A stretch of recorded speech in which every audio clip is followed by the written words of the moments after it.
Hey guys, and welcome back to Disgustingly Easy, the podcast for the long game. Today, I am going to introduce you to something that is going to give you dramatically better results, like almost immediately.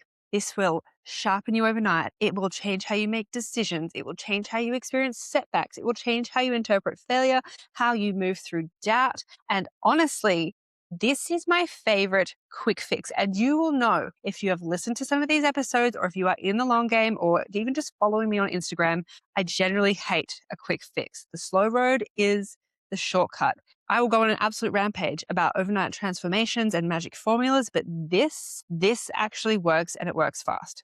Today, we're talking about how you can ask better questions and get better answers. Because when you change the structure of the question that you are asking yourself, your brain has no choice but to respond differently. And when your brain responds differently, your behavior shifts, sometimes instantly.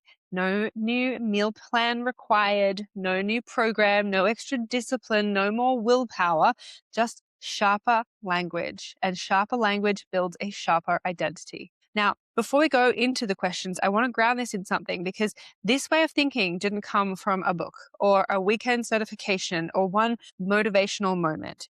This is layered. As a neurodivergent woman, I have always studied humans from childhood. Social interaction wasn't something I just floated through. I watch, I analyze, I collect data.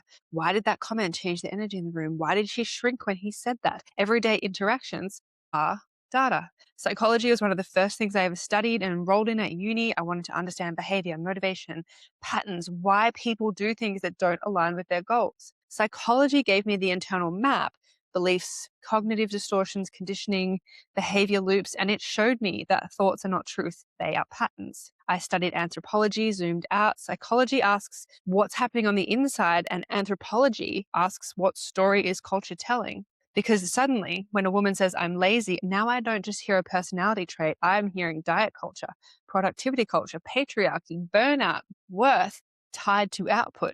I hear inherited narratives. I went on to further study sociology and social work and deepened this even further, looking at systems, looking at context, power, environments. It forces you to ask what pressures are invisible here, what adaptations once made sense, what environments shaped this behavior, not what's wrong with you, not what happened to you. And then finally, going and learning NLP, which is neuro-linguistic programming, sharpened all of it.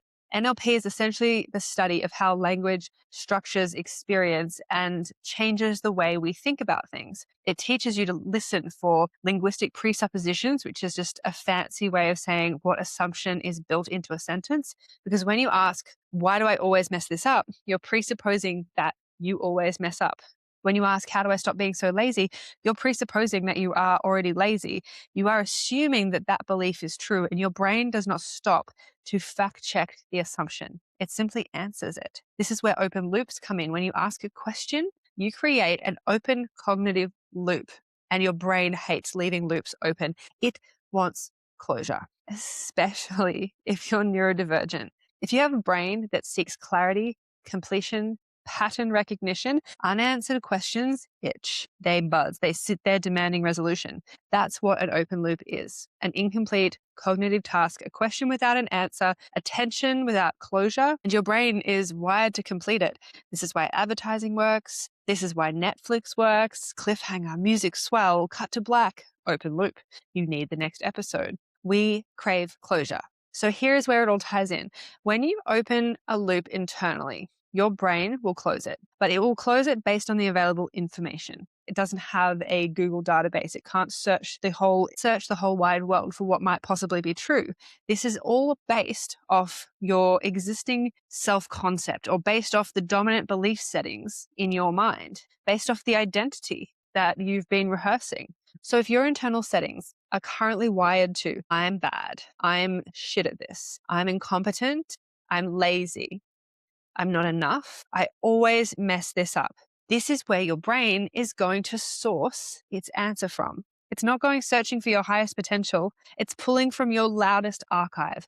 And for most women, the loudest archive is criticism. So when you ask, why can't I stick to anything? Your brain goes into the evidence of the inconsistencies folder in your brain Here, remember 2021? Or remember the time you quit? Or remember the last time you did this? Loop closed. And once the loop is closed, your nervous system reacts to that conclusion as truth. Language is the architecture of your identity. It builds the structure you live inside. Let's make this tangible. We'll put it into a context that we can relate to, right? You plan to train 4 times this week. It's Thursday, you've trained once. What question pops into your head? Why can't I ever stick to anything? What's wrong with me? Why do I always do this? Why do I procrastinate? And notice what answer your brain gives, because it will answer. Where do you feel that in your body, your chest, your throat, your stomach? Practice some curiosity around it. Now change the loop. Same scenario. What if instead of asking a disempowering question that was going to give you a disempowering answer, you asked an empowering question that could give you an empowering answer? Like, what made this week harder than expected? What's missing from my plan? If I assume I'm always doing my best, what needs adjusting so that I can follow through? Or even what would realistic consistency look like right now? Have I set myself up for failure? Notice what that presupposes. It assumes you are trying. It assumes that the context matters. It assumes you're learning. It assumes you are capable of adaptation. And your brain must close that loop too. This is where we empower ourselves, because now it's searching for solutions, for calibration. Instead of, why do I always self-sabotage? Try, what part of me was trying to protect myself? Instead of, what's wrong with me? Try, what would someone who respects themselves do next? Better questions create better realities. Empowering questions create empowering realities. Not magically, structurally, because the brain has to answer the question that you ask it. And I want you to consider that every piece of information that you're learning along your journey gives you the opportunity to now take more responsibility. And that is responsibility without blame. You cannot unknow this now. You don't need to self-flagellate, but you do get to now change how you ask questions, change whether or not you shrink, change whether or not you disempower yourself and pretend that you don't have agency. You are in a relationship with your own language. You can weaponize it against yourself, or you can build with it. This is the kind of conversations we have in Long Game all of the time. It's not about trying harder. It's not about doing more. It is about interrogating the way we are shaping our own identities, sometimes through the language that we're using when we speak to ourselves. Because once you start hearing your own presuppositions, you can't unhear them. If you're a long gamer, please bring this to the forum, because I would love to continue this conversation. How have you been speaking to yourself? What are the disempowering questions that you've been asking yourself? What questions did you ask yourself this week that your brain had to close? And what happens when you change the way you structure that question linguistically to presuppose that you are doing your best and to give yourself a more empowering answer? And you know what? I'd love for this to spill out beyond the forum too. If this episode hits, bring it to Instagram. Tell me the disempowering question that you were going to ask yourself and how you've reframed that to give yourself a more empowering answer, to give yourself an answer that gives you more opportunities. Share the question you caught yourself asking and tag me so I can see it. I want to normalize women speaking to themselves with positivity and precision instead of punishment. There is enough of that out there. We do not need more. And if this resonated, follow the pod. Make sure you're subscribed. Make sure you share it with a friend, especially the friend who is constantly asking herself the disempowering question. Send it to the woman who constantly asks herself, what is wrong with me? Because sometimes the fastest upgrade isn't a new strategy. It's simply a new question. And if you want to come into a community where we are asking these questions all the time, what are you waiting for and why haven't you stepped into the long game yet? All you have to do to start that conversation is DM me the word ready, and I will give you all the information you need to make the decision as to whether or not it's the right place for you.